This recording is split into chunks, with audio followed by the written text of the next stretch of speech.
Hello friends, welcome to creative institute channel.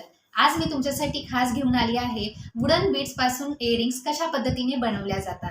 हा video जर तुम्हाला आवडला तर नक्की लाईक करा, शेअर करा आणि सबस्क्राईब करा.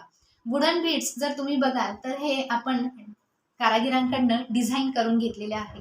याच्यातल्या जर मोर व्हरायटी तुम्हाला बघायच्या असतील तर आपल्या इंस्टाग्रामच्या लिंकवर फॉलो करा. इंस्टाग्रामची लिंक खाली डिस्क्रिप्शन बॉक्समध्ये दिलेली आहे. थँक्यू.